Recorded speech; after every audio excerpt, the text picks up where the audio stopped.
Hello, everyone, and welcome to the long-awaited episode 29 of Lesbian Talk. And Omega, will you please say some fine words in your dulcet tones while I tweet that we're recording, just to make people excited? Episode 29? Why, that's nearly 30. Because we're awesome.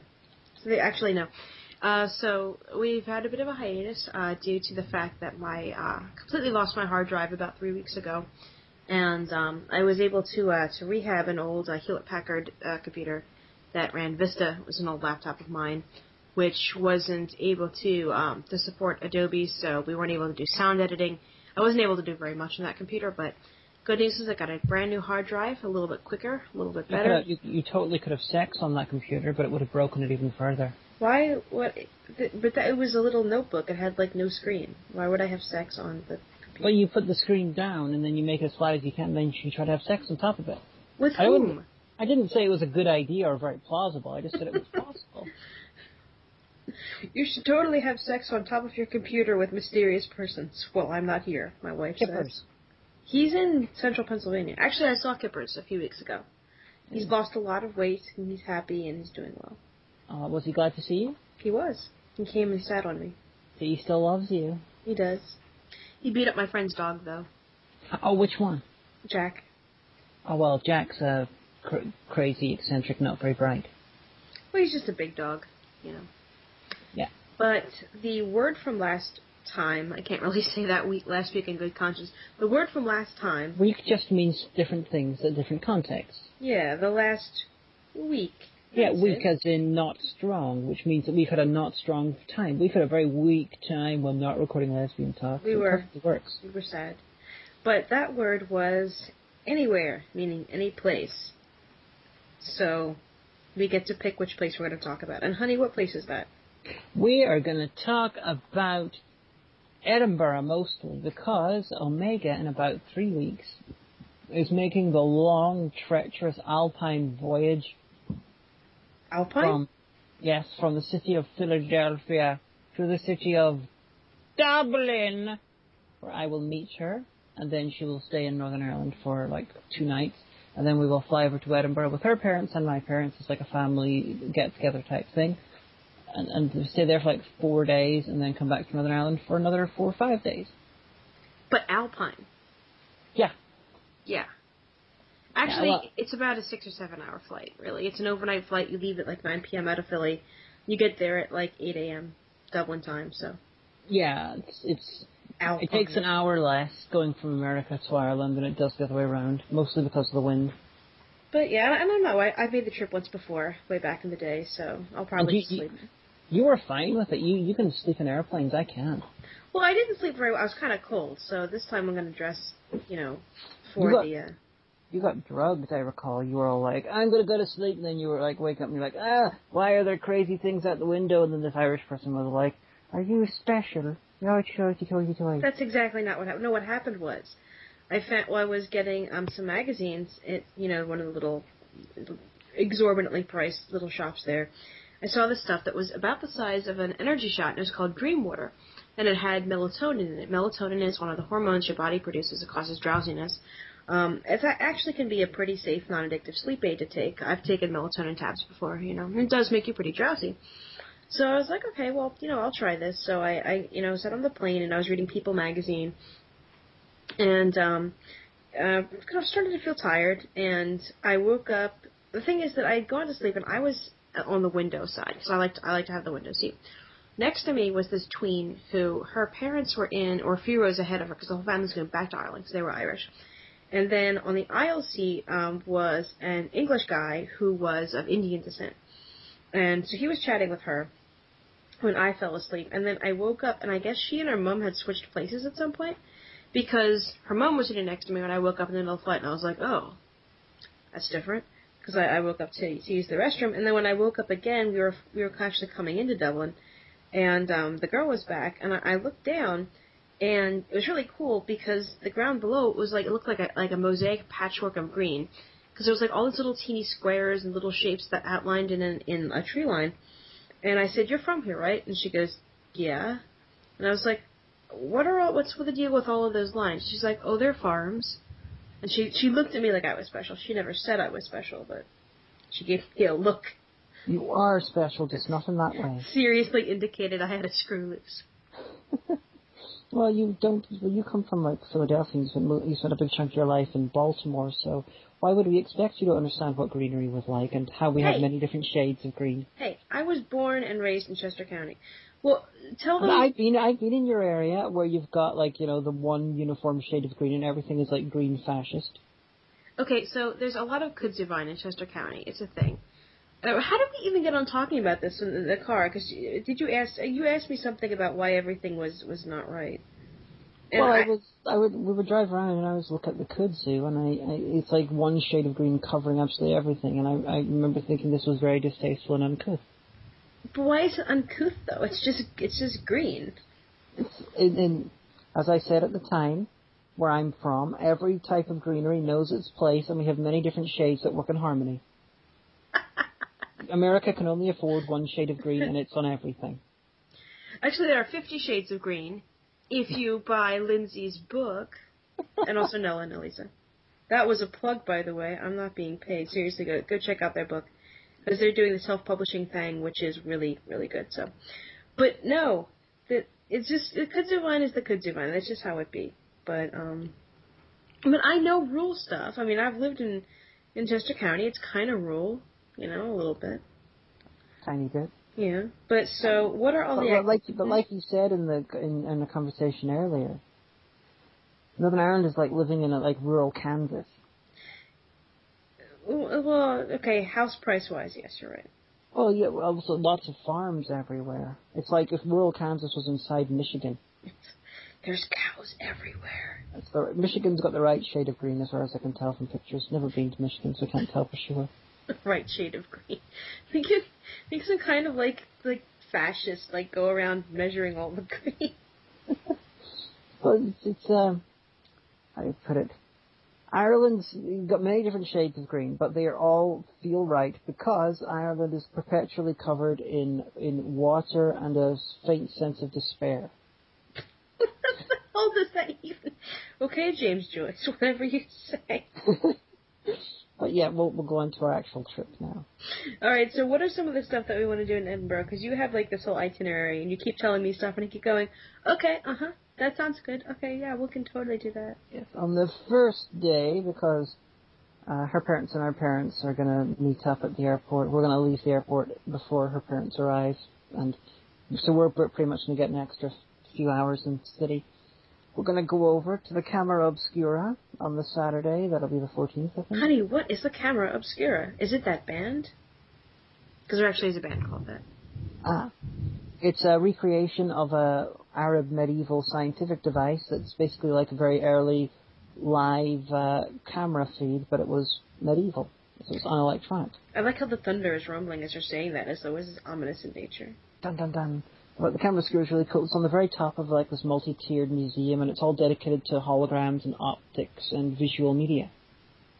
So that's cool. Mm-hmm. And we're going to do a tour of the Edinburgh vaults, because little known fact, if you're not Scottish, Edinburgh, about 400 years ago, literally raised itself several stories by burying several of its slum areas and turning them into underground areas. There's a really great episode of Cities of the Underworld. Is that the show? Yeah, Cities of the Underworld is a very irritatingly made show, yeah. Okay, well, ignore the host, because he's crap. But, all the little computer animations of, all the where the river is and stuff, that's actually kind of cool. So check that out if you can. But yeah, and then for generations afterwards, the underground stuff was still used by the very, very poor. But then they were locked up and pretty much abandoned. But recently, or in the last 30 years, they started doing big tours of them and stuff. It's imagine the French catacombs without the skulls. I can't fucking wait. I'm going to take so much footage. There was, if I remember correctly, parts of them were actually where they bricked up some plague victims in some areas. I think. Before they were dead? Yeah. Oh. They basically, because they were poor, therefore the plague was rife there. People were close together, so they pretty much quarantined them in there. That's sad. Now their ghosts are all going to stick on us. Although we'll just be tourists, so maybe they won't. There's a lot of people around, so if they're if ghosts are going to stick to anything, they'll stick to everyone equally. That's true. And so, what else are we doing? We're going to look at the castle. There's a castle. Woohoo. Edinburgh Castle is really cool. It's probably second only to Tower of London for the best place to be in the UK in the event of a zombie apocalypse. Wait, what? If there's a zombie apocalypse, because it's well defended. The walls are really, really thick and high, and and you got to go through like 3 or 4 different main gates to get to Edinburgh Castle. It's designed in such a way to make it really hard to get into.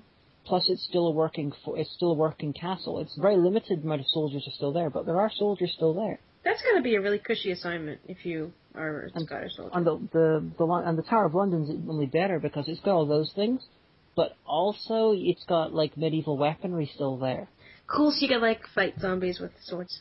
Yeah, there's armor and everything. You could strap on some authentic armor that's in good condition, wield authentic old style weapons, and how the fuck could a zombie take you out if you were wearing full plate armor? Well, plate armor is no walk in the woods, because I know people in the SCA, and that shit's hardcore. I know, but, zombies are not going to be able to get past it because they're not smart enough. Yeah, but I don't know if by the time the zombies finally get to me, I'll still be standing up. Well, maybe not. Maybe we shouldn't do it, but it's a good place to be in the event of a zombie apocalypse. Okay, if you're more athletic than us, and there's a zombie apocalypse, try to make your way to the Tower of London so you too could wear armor. Just imagine you got modern day soldiers dressed because all the beefeaters in the Tower of London and their silly costumes, they are all veteran soldiers and they're technically still on assignment. Oh yeah, you said once. So that'd be cool. We're also going to. We might go up the Walter Scott Monument, the rather striking, really tall thing that you can go up. It's a bit like a tower. It's like a Statue of Liberty type deal. You can climb up to the top, and it's really quite impressive. But it's dedicated to a poet. And I went up the Statue of Liberty once when I was a kid. It took a long time. It's like just when you thought there would never be any more steps in the world, there was. We're also going to go to the Dynamic Earth, which is dedicated to geology, and it's just opposite the Scottish Parliament, which is a really striking and ugly-looking building. And we're going to go to the Edinburgh Dungeon to look at a mixture of history, amateur theatrics, and Hammer horror movie. And at some point I'm going to have to eat haggis. It's already been decided for me. Yeah, we're going to try and find you somewhere to do a decent haggis. I'm going to look for a haggis supper because I really want the fish and chips of haggis. However, I don't think that's a beginner's level haggis. It's not. Why must you deep fry everything in the world? Because Why? we must. But is it like a cultural thing? I mean, it's just a common way of cooking in Northern Ireland and Scotland, particularly. England does it a lot to Wales as well, but not quite as much as Scotland or Northern Ireland. It's just like, I mean, if I eat fried food, like my parents have a pizza place they like to get from, and sometimes I'll get wings or jalapeno poppers, but then I feel like the biggest elephant in the world because I'm like I just ate a million fried things. I'm gonna die probably later on this evening. Well, you'll probably in some way get used to it while you're over here. I hope so. Either that or you'll just be frying things all the time, and I'll be eating like sensible things. Well, I don't eat fried food all the time. Yes, you do. You're like, oh, it's the morning. I better wake up and deep fry my breakfast. Where's the cereal? Deep fried Cheerios and Chex. If I remember correctly, I have only had one deep fried thing in the last couple of days. Okay. So, yeah. The last couple of days, though. Before that. But actually, it wasn't deep fried, it was regularly fried. Oh, okay. So we're going to take a bus tour, and we're just going to do all sorts of things. Yeah, we're going for the two-day pass, so we can go to a bunch of things, and we'll probably have like a half day extra, so we can do something else if someone just jumps in and grabs you from the bus tour.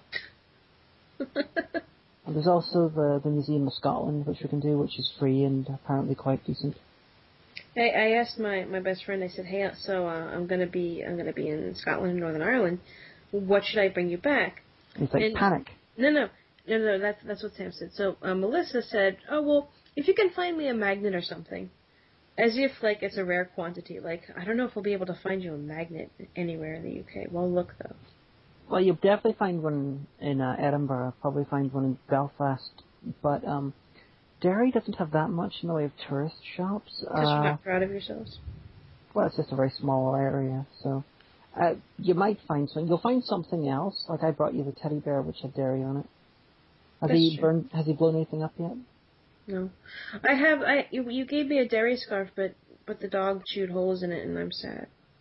Well, when you come over here, the first day that we're in Derry, we can go to one of the football top sort of sellers, and we can find out what size you are and their sizings, and we can buy one and get Omega written on the back. Yeah, I would like that much. Oh, here's an update in our lives, since you haven't talked to us for a while. My parents no longer have the dog. He, off the cuff, we were all just hanging out, he very badly bit my mom on her hand, and it bled a lot, and so he is no longer with us. He is back with the shelter. As my parents had said, we're not gonna, if the dog bites, that's it. We don't want to be able to worry about him around children or around me, so. Yeah, and they have him listed again, but they're calling him a different breed than he did with your parents. Yeah, the shelter, I think the shelter they should have been honest with my parents. They called him a boxer bulldog mix. My parents were like, okay, and they brought him to the vet, and the vet said, he's a pit. And so now he's on their website as a Whippet Terrier mix. And a friend of mine said that she had a look at the website and said that apparently a lot of the pits are mislabeled on their site. So they should at least be honest with people, Do you think no one will get a pit bull? Well, it's a big deal. Technically, the pit bull is the American Staffordshire Terrier. It's a big deal in this country because and there's people on both sides and of the argument. It's really like a controversial kind of thing because people say, well, most pit bulls have been bred, for fighting, and so now these are breed traits but a lot of people say, yes, but pit bulls don't bite any more than other breeds of dogs bite. And a lot of places have legislature that say you can't own a pit bull in city limits or you can't own a pit bull in this county. It's a really hotly contested issue, so it's a big thing. It's Staffordshire. That's where I went to university. Do you bite? I try not to. But part of the issue was that he and his brother were found in a bad part of Philadelphia. They had been abandoned. They had been part of a fighting litter, and they'd been rejected, and that's why they were abandoned. And so my friend said it's possible that they just because they came from aggressive parents, if they were bred for to be aggressive, it's possible, but. I feel bad because my parents really loved that dog, and, but, so that's that. Hopefully they'll get another dog to love when they come back. Maybe. I don't know. They still have the fish, so. Eddie the fish. Okay, I'd just like to announce that Preaching to the Perverted, which I helped out with its Blu-ray re-release I helped out with the Kickstarter. It is out on Blu-ray, completely remastered with extra features. Beautiful transfer of the film. It looks really good. If you ever wanted to get a copy of Preaching to the Perverted, you should get a copy of the Blu-ray one. And not only because my review for the film is out, it's part of the Blu-ray. I did a light re-edit of it to remove any bits that might be problematic, and it is on the episode as a special feature. Hooray! And if you're new to us, we actually did an interview with with Stuart Urban, the director of Preaching to the Perverted, a few months ago. So you can find that if you look back through our archives. Yeah, it was one of the interviews. And if you want to buy it, try preachingtotheperv.com, and there's a link to buy the film there. Get it on. It's got more extra features, and you can look at my re-edited review if you want. It's also Region 0, so it'll play anywhere. Whenever my copy, various members of my family who have never seen my review of Preaching to the Word decided to watch it on the big screen just to see what it was like. What'd they say?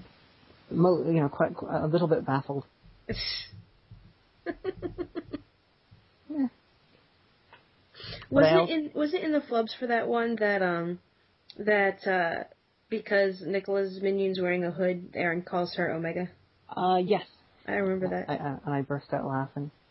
In the movie, in the re-edit, there were part of it where Alistair gets sexually assaulted by Hagen. In the original version, I used some music from Raspberry Pi.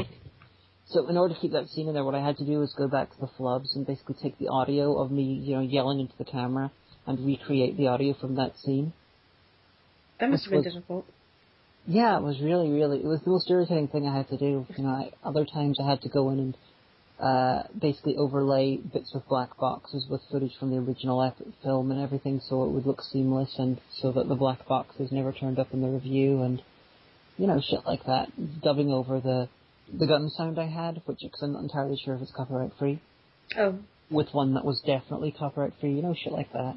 Just editing stuff. Yeah, took me about 3 hours to re-edit.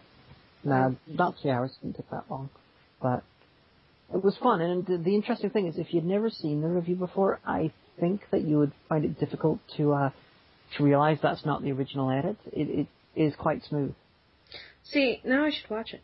I'll have to order the DVD. Actually, I can't because I don't have a Blu-ray player, but I'll take your word for it. Well, I don't have a Blu-ray player either, but several members of my family do, and if and when we get together properly, we're going to buy a PlayStation 3. That's true, because that's Blu-ray. Yeah, that'll be fun. Yeah.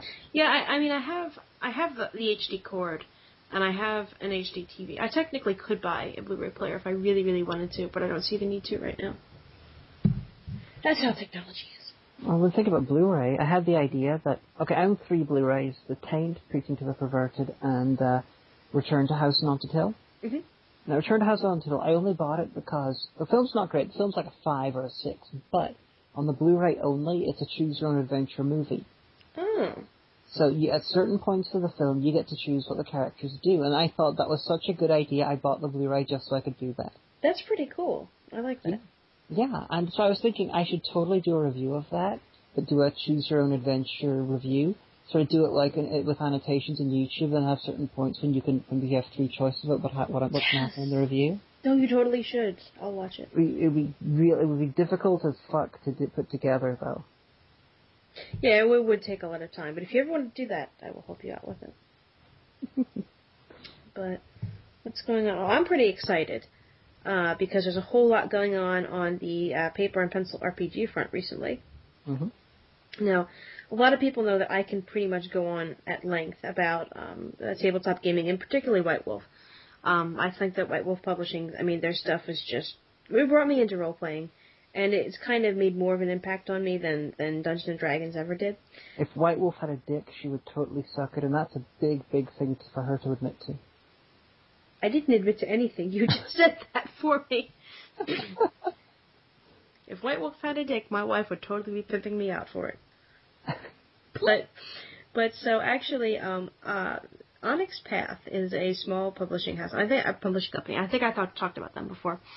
Started by one of the writers at White Wolf, and what they did is they have the licensing rights to print stuff from Classic World of Darkness. So a lot of the stuff that's out of print, like you need that one book to complete, your Changeling collection, but you can only find it on Amazon for like $103 and stuff like that. They took all that, the Classic World of Darkness, and most of the stuff is back in print, and every month they bring more and more back into print. They also the proper World of Darkness, not the new. Yeah. It's called Classic World of Darkness, which I think sounds weird because it sounds like classic Coke. So I've just been saying Old World of Darkness because that's what we've been saying for years. But they also have license to do new books for Classic World of Darkness and new books for New World of Darkness. So they were at Gen Con, and they had a whole presentation, and they put out their release schedule for the next year. And oh my God, if you're into White Wolf, you'll see this and you'll squee. First of all, Werewolf 20, the Werewolf 20th anniversary, is going to be out in physical form soon. I have the PDF already because I was a major part of the Kickstarter. I paid a whole lot of money. Is it going to be as big as the vampire one that we bought? Yeah, probably about that size. So that's going to go into print. That hopefully should be out soon. There were so many stretch goals made. We're going to get a White Howler Tribe book.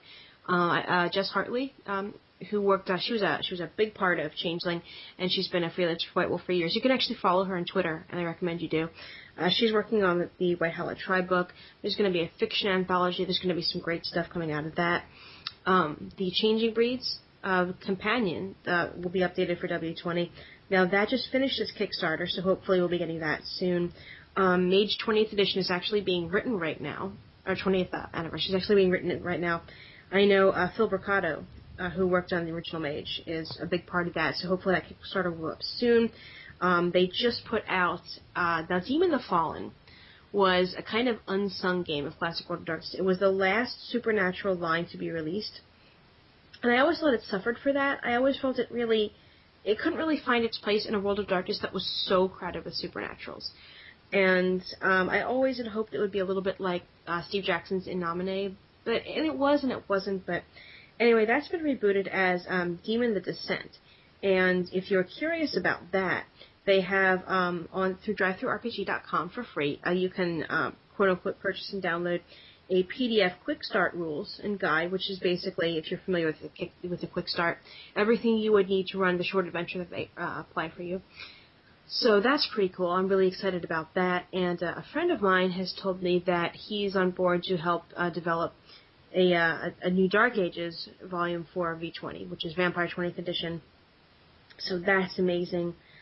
Just so much good stuff. More stuff for Vampire the Requiem. More Masquerade stuff is coming out.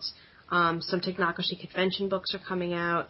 I'm hoping that this means that there'll be eventually a 20th anniversary of Changeling the Dreaming, which I know everyone, said, oh, it's the happy, fluffy World of Darkness, but it was actually one of the more depressing games of the line.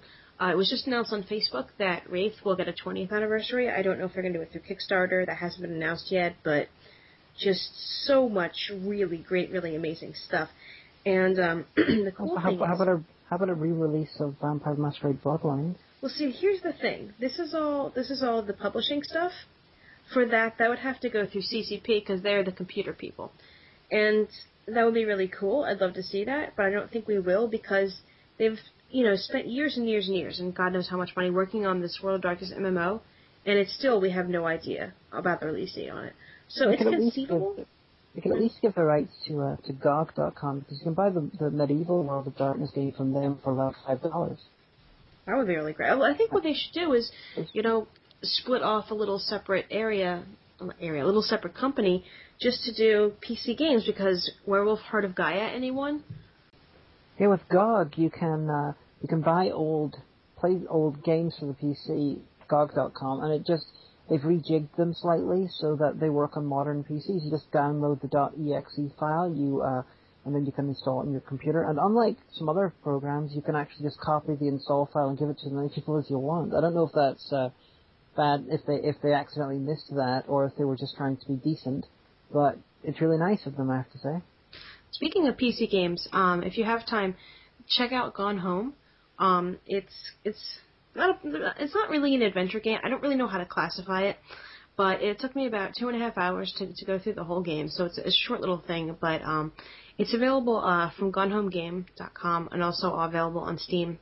But oh my god, this was such an amazing game, and I don't usually play PC games, but if you were a teen or preteen in the 90s, especially if you were a teen or preteen in the 90s in America, this game gets you. It gets you, and you get it, and it's just amazing, so... Omega's recommendation. Bing! Yep.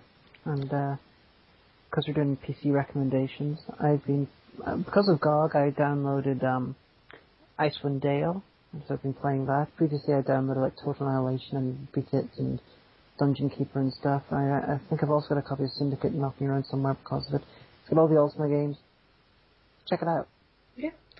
But, it's that time again. It's the center of the show. Oh, I forgot to say, yeah, if check out the Onyx Path, check out all the stuff that's available through DriveThruRPG, all the books I've been talking about. And also don't forget that Exalted 3rd Edition, which completely smashed all of their expectations, stretch goals, hopes, and dreams. That should be coming out this year soon as well, too, so... It's really easy to break all your expectations when you expect like 2 people and a Jaguar to enjoy. No, I think it was $60,000, and they raised like about $260,000. So this just reminds me, you should watch and do a bone kickers off each episode of Kindred the Embrace. I have it on DVD. Dun, dun, dun. Bum, bum, bum, bum, bum, bum. You can complain about it in the really anal sort of nerdy way. But anyway, it is actually the center of the show, and we have some of the music stylings of a Mr. Tony Goldmark for you. That jerk with the camera. So there you go. Some jerk with the camera. No, but see, I was doing a thing, because, that guy in the You ruined it. You ruined everything. But yes, we'll be back right after the song. You fed up with this podcast?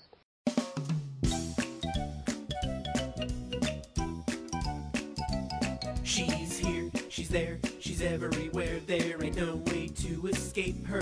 Through the air, she'll dive. She's hip to your jive. She can tear your soul like paper. With a clap, a snap, a voodoo zap in a manner oh so graphic. She is wild, she's tame, that mysterious dame only lives to wreak some havoc.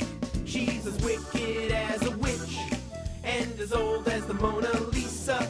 She's got style and stealth, so pray for your health. She's the ghost of Mother Teresa. I'll get you! Holy smoke, the Pope, that lovable dope is her roommate down in Churchtown. And she won't obey, there isn't a way to keep a dear old gal like her down. She will trip your feet, and then she'll eat all the chips right under your nose. She'll slide through the door, slip through the floor, there's no telling where that floor goes. Yeah, she's nuttier than a squirrel, but more vicious than Julius Caesar. She will burn the roast and crucify toast. She's the ghost of Mother Teresa. The Ghost of Mother Teresa is a Catholic Church production brought to you by Lockheed Martin Heat-Seeking Gaydar. For when you absolutely need to know whose soul is beyond repair, Lockheed Martin Heat-Seeking Gaydar. And by I Can't Believe It's Not Jesus, brand non-fat communion wafers. All the guilt with none of the guilt. Of Mother Teresa.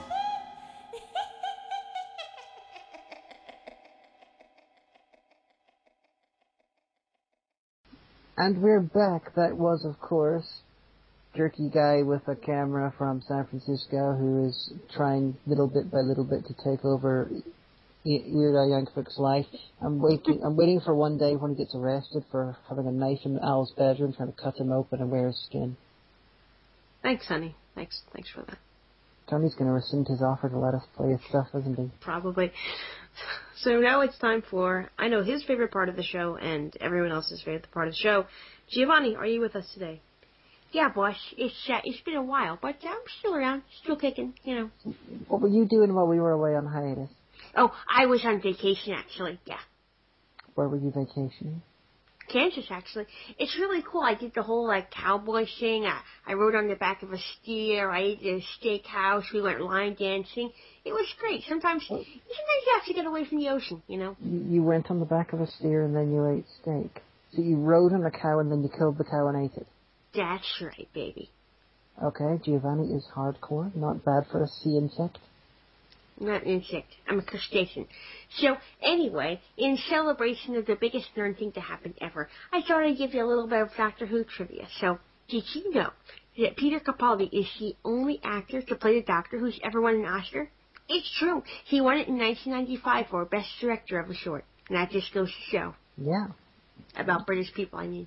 You could do a whole season of trivia things, Giovanni, with Peter Capaldi, because he has some really weird ones. Is this going to be like you and Christopher Lee? Because I know you got that weird thing going on for Christopher Lee, and I'm not sure about it. Well, all of Peter Capaldi's ones are connected with Doctor Who, such as the time he became persona non grata in the BBC for being such an annoying, irritating teenage fan. He's constantly writing them letters until they sent him autographed copies of scripts, and then they refused to let him be head of the Appreciation Society and stuff. That's hardcore. What? So I'll let you guys sit down with the rest of your podcast until next week, my adoring Republic? Yeah, Republic. That sounds good. My adoring Republic, it's me, Giovanni Jones, saying goodbye. Bye, Giovanni. I'm so glad that you're finally being nice to him. Maybe you just feel especially good today. Well, I did call him an undersea insect. I love shrimp. I ate a whole bunch of them the other day. But anyway. You ate his relatives. They're not his relatives. Crabs and lobsters aren't related to shrimp. They're a different phylum. Yeah, but they're still related. Almost every living thing is related. Well, yeah, technically I'm related to snakes, but that doesn't, what are you going to do? But you are. Technically you're related to everything, really. So really you shouldn't eat anything ever, but that's just not how it goes. Oh, if we weren't related to it, we couldn't eat it. Yeah. It would be just completely alien and our body would be unable to do it. It's ancestrally delicious. Yeah, it's one of those The more you think about it, it's a little bit unpleasant parts of nature that you've got to actually be related to something in order to consume it to stay alive. Except for water. I mean, like, I was on this, like, neo-pagan email list many years ago. Okay, over a decade ago now. And every few months, the vegetarian thing would come up, and people would say to me, "You love animals. How can you, in good conscience, eat them?" I was like, I don't know. It doesn't really take that much effort. I mean, I know people who are vegetarian for reasons of animal cruelty, for reasons of health, for reasons of they just don't like to eat meat. I know people who are vegan for all sorts of reasons, Like, just, if you want to be vegetarian or vegan, or if you want to be a carnivore or an omnivore or whatever, that's fine. Just don't bother other people about it. Is it a particularly neo-pagan thing to be vegan? No, that was just the list that I was on when it seemed like this argument came up, like, at least once every few months. Because, like, it was a huge list, and noobs would come on and say stuff. And then, like, you had this one girl, and she had a whole bunch of health problems. And so she was vegetarian just because it was easier for her. There was less things that she had to worry about. I think she had some issue with some kind of protein or amino acid or something. But so, and people would be like, yes, but don't you just feel better morally about it? And she's like, I don't really think about it. It's just how I eat because of my health. And it's I don't know why. The issue just came up like once every few months, and I just stopped getting involved. I really wish I was there. I could be all right. Well, the pre-Christian Europeans were not exactly famed for their not eating meat. They were quite fans of it, actually. You just want to pick a fight in the internet. That's what you want. You live your life to show everyone how clever you are, that you're always right, and pick fights on the internet with people that you know have no chance of defeating. I'm not always right, but I like to point out when people are being wrong. Yes, but that's... Anyway. My wife... And if I'm wrong, I like to be pointed out too, because then I'm being... If you're being wrong in public, so on a certain level, if you've got any integrity, you're going to be embarrassed by that. Being wrong in public, that's like that old cartoon. Come to bed, honey, I can't. Someone's wrong on the internet. I'm just saying, if I'm wrong in public, then I'm embarrassed by that when I discover it. It's like a designation. What happened, Your Honor? Well, he was found to be wrong in public. Well, speaking of being in public, it's time for this part of the show. If you're just joining us, you have no idea what we're talking about, called One Time at the Store. And so every week... Is that its name this week? Pardon? Is that its name this week? That's the name. I call it something different every week. Sometimes it's One Time at the Store. Sometimes it happened at the store. But anyway. Sometimes it's Die Fledermaus at the store. I've seen Der Fledermaus, actually. But, yes, so if you don't know, I've worked for almost 10 years for a large chain bookstore, and I've pretty much seen it all. And it's not always pretty, and sometimes it's awesome, but sometimes it's horrible, but sometimes it's confusing. And so I wanted to talk about Christmas Eve a little teeny bit. Because, it's late August. Christmas is very far away. It seems like it's hot outside. There's thunderstorms and bugs everywhere and barbecue, and you really can't even bring yourself to think about Christmas, but I was. Because Christmas Eve in retail is a very, very magical time. And it can be really hellish because everyone's running around. They want to get that last second gift. But it's also the time when you'll be able to pull the most amazing shit as a retail associate. Because people are desperate. We have people that show up and they're like, I need something for everybody, and you can sell them anything. What we did one year is we had a table at the cash wrap. It was just an impulse table with, little holiday stuff on it, and sold down. So we cleared, the stragglers off, and we just put up anything we had quantity of, anything we thought that we could sell. We had a few copies of this one Lurleen McDaniel's really bad, which one she writes teen romance where usually one or both of the people are dying at the time, and you can convince people to buy anything on Christmas Eve. Like, they'll come in and they'll just be just like, I need this. Will they like it? And you're like, yeah, oh sure, yeah, it sells really well. Mm-hmm. You could get at some point you must convince people to put stacks of Spoken Cat out. It's not in print anymore. We wouldn't be able to order it new. That would be pretty awesome, but I mean, and it is a little bit sad, too, that people just come in and they're so upset and frazzled and stressed and desperate, and they will spend a whole bunch of money on bullshit. They'll just throw money, like, okay, I could probably get the sheet for 3 months, but I just need it now. I'm logging it now, and they're just in such a crunch. And as a company, we always close early on Christmas Eve. We are open Christmas Eve. We are closed Christmas Day, however. But and I tell you what, getting people out of the store when you're closing on Christmas Eve. I mean, one year we had some guys banging on the doors, and we're not allowed. Our store policies, once the doors are locked, we can't open them. So I yelled through the door, said, we can't open the doors. I'm sorry, we're closed. He's like, I know what I need. I just need a few things, please. It's Christmas. You have to. And I said, I'm sorry, sir. The registers are down. We're shutting down for the night. I can't help you. And he banged on the door once with both fists and then walked away. And the manager said, should I call the police? I said, no, I think he's walking away. But that leads up to here's my theory on Christmas retail. So this is copyright by me somehow. So if you tell the story, you better mention me in some capacity. Otherwise, you'll turn into a ghost and stick on you. I will. I'll do it. Or I'll come into your conversation with a DCMA takedown. Hello, kitty. Do we have a kitten? Yes, one of the kittens has come, and he's just come back in. Yeah, everyone, I'm sorry to interrupt. I have 2 kittens right now. Mary and Make them make a Pippa. noise. Like you always used to say to me with kippers, make them make a noise. They're not as talkative as kippers. I really wish they were. I love it when cats talk to you. But he is white and sort of browny, yellowy tabby, and he is really, really nice. And his sister, who's a little bigger than him, is called Pippa, and she's black and white. Oh. But so anyway, my copyrighted retail theory of Christmas. I want to say to people, you knew since last year that Christmas would come again. You even knew what day it was going to be. In effect, you had 364 or 65 days of the leap year. You had all of those days to prepare for Christmas, and you did nothing. At this point, I can't help you. You are beyond my help. Wow. That's not really a theory. It's not really a theory. It's just a statement. It's a statement of fact.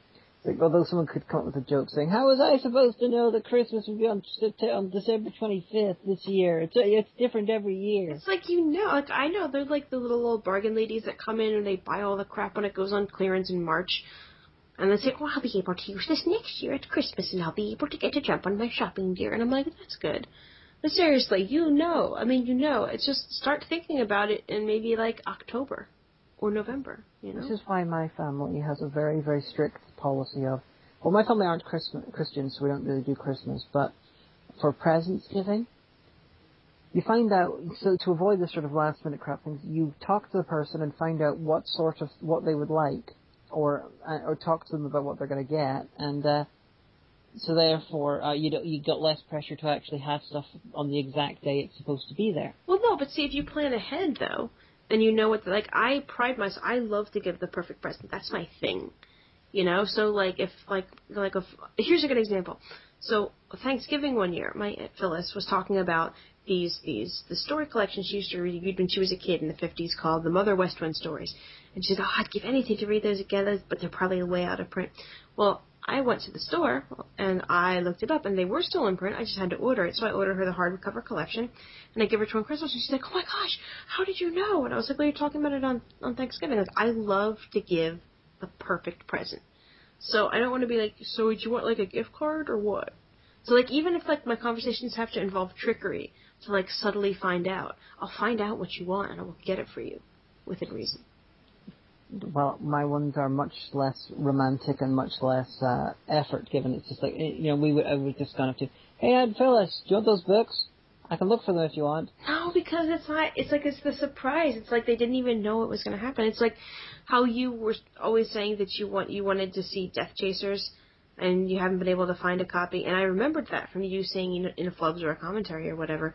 And so I was able to find it, and that's what I sent you for your birthday that first year. But I knew it was exactly what you wanted. And it was very, very, very appreciated. You have to observe proper present procedure. There's a policy and procedure for this in my life. Well, my family do things a little differently. I know. But, well, they're still going to get presents in December, regardless, because I celebrate Christmas, even though I'm technically an atheist. So I celebrate secular Christmas, so they're getting presents. Give me shit, miss. Well, know. It's like, I think I wrote a blog post about it last year when we did Christmas. It's like, you can do a totally secular Christmas and not involve God and Jesus at all. Or church or anything like that. You know? Like, there's enough, I mean, Republicans are saying, they're taking Christ out of Christmas. Well, actually, capitalism did that. I mean, you just, you know, there's a reason why the winter solstice was celebrated, even back in the day before Christianity. It's because it's like, it's the darkest time of the year, you know, people pretty glum, you know, winter is a depressing time and stuff like that. People are more likely to get sick during the winter, you know, people are more likely to die during the winter, so we have that whole kind of cultural heritage, and I think it's kind of like a good midwinter kind of celebration. You know, like, here's a whole bunch of food because we have it, because we had the harvest a few months ago, you know. And so you can totally observe that, you know, let's make a bunch of really cool food and treats, and let's buy everyone stuff, and let's drink and have fun and take a few days off and decorate the house in sparklies and lovely colors and just be happy. You know, so you can do all that without getting into the, and then he done died for your sins around about Easter. You know, you don't have to. I mean, if the Christmas time is, you know, if the holidays are stressful for you, you know, and you like them better alone, go for that. You know, you can do the holidays your own way. And, if, you know, again, coming into your family, you know, you guys don't really celebrate that, but there's no reason why, if I'm celebrating that time, that I can't give everyone presents. Yeah, you can. That's what I have to say about that. Yeah, my family do Christmas, and when I was over with you, that was the first quote-unquote proper Christmas I'd had. Yeah. And you got to have crab cakes and pierogies and all sorts of good crap. And, you know, I enjoyed Christmas more being over with yours than over here because, honestly, I'm not going to go into why, but Christmas has a lot of bad memories for me, and it's sort of made worse by being over here because it's closer to what happened. I'm sorry. While over in America, things are a little bit different, so there's more distance. And more candy canes. So anyway, before we totally ran out of time, another really huge thing happened during our hiatus. Honey, what was that? Oh yeah, we totally forgot this was going to be like, you know, dominate 20% of our show, and it's like 2 minutes left. No, we have about like 10 minutes left. We're talking obviously about Peter Capaldi as the 12th Doctor. You see that thing with Giovanni? That was foreshadowing. Dun dun dun. I'll tell you what. I just want to mention. So we have BBC America, where I am, though, we have FIOS. And so I was eating leftover pad thai, and I was waiting for this to come on. And I thought to myself, I wonder if back in the 60s, you know, the cast and crew of, like, the first or second, you know, 2 iterations of the Doctor, if they knew that 50 years from now, people all over the English-speaking world would be tuning in for a simulcast of what was technically a press release, they would just be shocked. Yeah, they would. I don't think any of them would have known that. I think it would be scientifically impossible for them. Well, not known that, but had an inkling of something that they were involved in would have been this impressive. Well, some of them might have thought that it might continue. I don't think they would have had particulars like that. True. Yeah, I gotta say, I was quoted by a Canadian newspaper online because of my reaction from it, and next to Neil Gaiman, FYI. Yeah, it was me and Neil Gaiman. You know, we were tight. Well, we've got a friend in common in real life. So, but Peter Capaldi was not in my top 10, probably. But I gotta say, the fact that they went with such an acerbic, older guy, I am so glad. I was really worried that they had locked themselves into the Doctor has to be young and sexy and shit like that. And apparently there was outcry, although I didn't see any outcry about the Doctor not being sexy on my social media, but you might have, because you go to the forums. Did you see that? Oh no, the forums are mostly happy. Okay. The only people who were really opposed were the ones who were, in that way, were more of a, we're going to lose lots of the fans now and the show's going to get cancelled. Oh, I didn't like the younger Doctors, but it was a necessary evil. Well, they can deal. If they're real fans of the show, they know that the Doctor regenerates. Yeah, did you see the YouTube video of someone someone recorded this like 12-year-old girl watching the simulcast? No, I haven't seen that. What happened? Well, she sort of cries and she's confused and she's really upset and she says she's never going to watch Doctor Who again. There's got these floating images of Matt Smith and David Tennant are spinning around and saying, Doctor Who fandom 2005 to 2013 RIT, and then at the end it just cuts to Peter Capaldi from the thick of it walking down the street and yelling "fuckity bye," and it's like labeled Stephen Moffat. Well, my parents had been out, and they came home midway, and my mom is a huge classic Doctor Who fan. She's basically in love with John Pertwee, and she's been reading her way through all of my Doctor Who novels, because I have the 50th anniversary, the full set, and all those other ones, and I called up, I said, "It's Peter Capaldi," and she came on, she goes, "Who's that?" And he was just come on the stage, and she goes, "Oh, he's young, look at it, it's a young guy." I said, no, he's 55, and then they did a close-in of his face, and she goes, "Oh, okay, he's old enough, I approve." Yeah, he's, whenever he airs, whenever he does his full debut, he is going to be older than William Hartnell was when he started the show. Yeah, but William Hartnell, I mean, even back then, just looks like he was a million years old. Well, yeah, people aged quicker in the past on average. That's true. Because of health care stuff. But also on top of that, William Hartnell was basically told to act older. Oh, yeah. Plus he had medical issues. Oh, okay, good point. Well, I'm excited, and so, she's like, "So what happens now?" I said, "Well, we have the 50th anniversary, and he's not going to be in that, because allegedly the Doctor's going to regenerate at the Christmas episode, which will be kind of depressing." Well, he regenerates. Usually the Christmas episode is like the first episode or something. Honestly, I'm thinking we'll see 12 in the Christmas special. I remember months before Matt Smith announced that he was leaving, there was a little rumour that appeared on one of the Doctor Who forums, which are usually quite okay with rumours, saying that that 11 was going to regenerate. He was going to regenerate at Christmas, but also that 12 would turn up in the 50th special. This was months beforehand. I don't know if he's going to turn up in the 50th, because aren't they doing for all the classic Doctors just some camera trickery, and what's his face wouldn't come back, so it's only David Tennant and Matt Smith, and of course John Hurt. Yeah, it's those ones with, according to the rumours, and Matt Smith was asked if classic Doctors were in it, and he just said paintings, and it suggested there's, like, living paintings, or like Harry Potter in the TARDIS or something. But, all I'm thinking is they'll probably get, one shot of Peter Capaldi on a green screen, and he's like, the Doctor, looks into the distance, and he sees just Peter Capaldi standing there, and then he's like, "Oh no, it's like the Watcher in Logopolis, I know I'm going to regenerate soon." That's true. He could prepare. Also, although Clara, now she understands his incarnations because she's been all over his timeline. So now, assuming that Clara comes out of the 50th anniversary, okay, which I'm assuming that she will. Yeah, so it won't be as big of a shock for her when he regenerates, because she'll have an almost personal understanding of regeneration by being inside of his timeline. Well, that sort of goes against what Moffat had said in a recent interview. Really? Now, this might be reading between the lines a little bit when it comes to this interview, but it sounded as though he was deliberately attempting to redo what they tried with 6. And he was saying that, he wants the Doctor to be older, less easy to work with. She wants him to be confused by regeneration, to be a little afraid of it, stuff like that. And, well, that's fine. I mean, it will be a shock when, it's such a different personality. But still, it won't, different companions will be like, "What the fuck just happened? What? You're different. The fuck?" Without saying "the fuck" on BBC. But you know what I mean? He also apparently wants, how do I put it? Part of the reason he wants to keep Strax and all around is so that the audience have someone to anchor themselves to for the next Doctor, because he's going to be such a difference from the other two.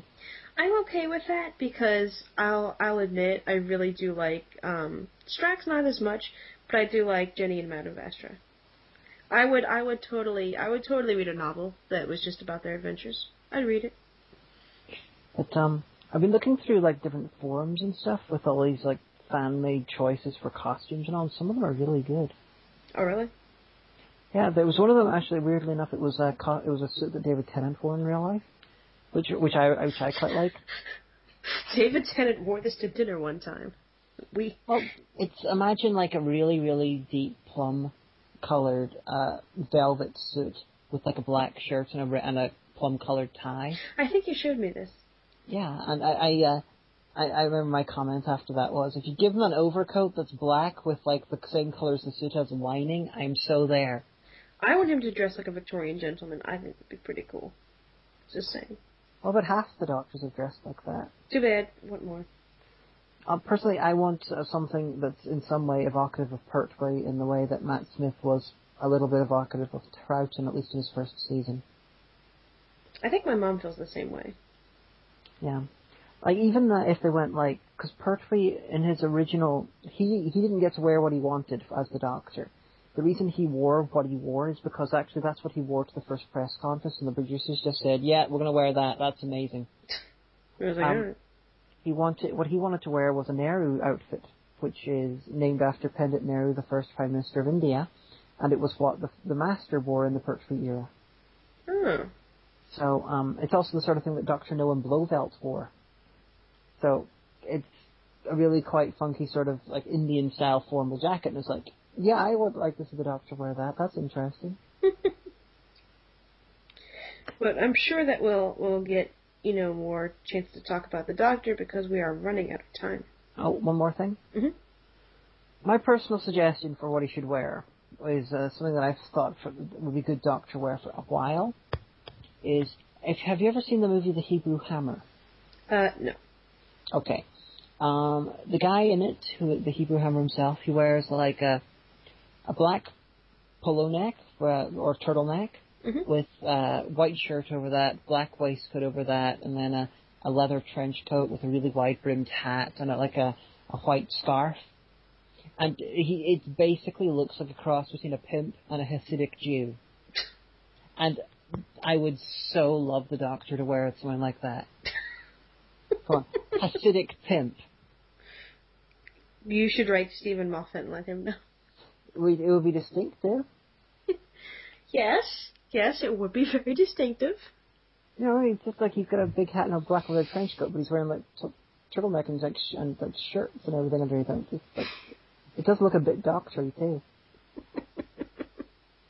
Okay, so Just insult my choices. I'm not insulting your choices. I just think that. What did you think of the pimp was? What did you think of the 11th Doctor outfits that were not used? Some of them I'm glad that they weren't used because some of them he just looked like a guy on the street. Some of them looked utterly terrible, like the one with like the t-shirt and waistcoat and the sort of the 70s. The New Romantic jacket. No. The first one, which is it looked like what Harrison Ford wore in Blade Runner. I quite like that, but not for Matt Smith. I wouldn't mind seeing Capaldi wear that. Well, I'm sure no matter what they come up with, some people will be like, "Oh, it's awesome." Some will be like, "No, it sucks." Yeah. Of course, for anyone who hasn't seen the Harrison Ford and Blade Runner outfit, it's basically imagine Matt Smith if he was in a 80s idea of what futuristic suits looks like, and it looked pretty epic. So, inasmuch as it's right about time, I have the Oxford American Dictionary in front of me. What page should I turn to? 37. 37? Oh, I missed it. Alright, 1 or 2? 2. Right. Out of 21. 18. You could just go backwards, You could have just gone backwards.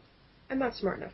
Asylum. Refuge and safety, a place of refuge. Protection or refuge, especially for political refugees. In former times, a mental home or institution. We're totally going to talk about the Asylum movie. We can, and you know what?